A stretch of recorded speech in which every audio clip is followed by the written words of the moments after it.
স্বরাষ্ট্র উপদেষ্টাকে আমরা আর আলা ভোলা দেখতে চাই না। স্বরাষ্ট্র উপদেষ্টা হবে দৃঢ় ইস্পাতের মতো, পাথরের মতো, এবং তার হুকুম নড়াতে পারবে না কেউ। এইটা ইউটিউবারদের কথাই রাষ্ট্র চালানোর একটা ফলাফল। ছদ্মবেশে গিয়ে বাজারে বাজারে ঘুরবে, এসব পাগলামি চলবে না। আমরা চাই যে আসামিরা গ্রেপ্তার হোক। সহজ ছিল না।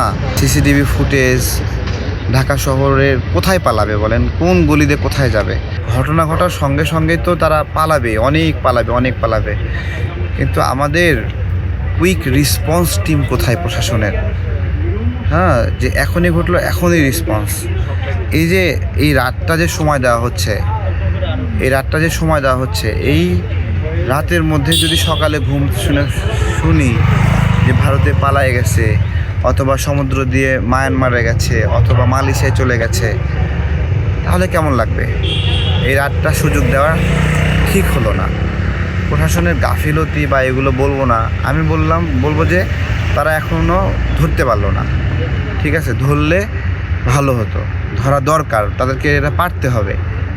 হয়তোবা তারা এখনও চেষ্টা করতেছে, সর্বোচ্চ চেষ্টা করছে, কিন্তু তাদের ব্যর্থ হওয়ার কোনো সুযোগ নাই। টানা তৃতীয়বার অর্জন করেছে দেশের সেরা সুপার ব্র্যান্ড স্বীকৃতি বসুন্ধরা টিস্যু। স্বরাষ্ট্র উপদেষ্টাকে আমরা আর আলা ভোলা দেখতে চাই না, তার দৃঢ়তা চাই। ঠিক আছে, রাস্তাঘাটে আপনার হলো ওই ইউটিউবার পিনাকি দাদা বলছে যে এখানে বাসে ঘুরতে হবে, এখানে যেতে হবে, বাজারে যায় ঘুরতে হবে। এগুলো স্বরাষ্ট্র উপদেষ্টার কাজ না, স্বরাষ্ট্রমন্ত্রীর কাজ না ভাই।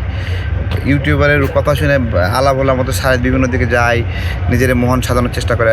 স্বরাষ্ট্র উপদেষ্টা হবে দৃঢ় ইস্পাতের মতো, পাথরের মতো, এবং তার হুকুম নড়াতে পারবে না কেউ, যা আদেশ করবে। হ্যাঁ, এইরকম আমরা চাই। হ্যাঁ, তো এইটা ইউটিউবারদের কথাই রাষ্ট্র চালানোর একটা ফলাফল। এটা ঠিক না আসলে। ওই উসমানী খিলাফতের মতো ছদ্মবেশে গিয়ে বাজারে বাজারে ঘুরবে, এসব পাগলামি চলবে না। রাষ্ট্রের হুকুম রাষ্ট্রের শিরায় প্রবাহিত হতে হবে। হুকুমত, ঠিক আছে? চোখের পলকে একটা কলেজের ঝামেলা মিটবে, চোখের পলকে একটা বাজারে ঝামেলা মিটবে। এটা হলো হুকুম, সেই হুকুমটা কার্যকর না।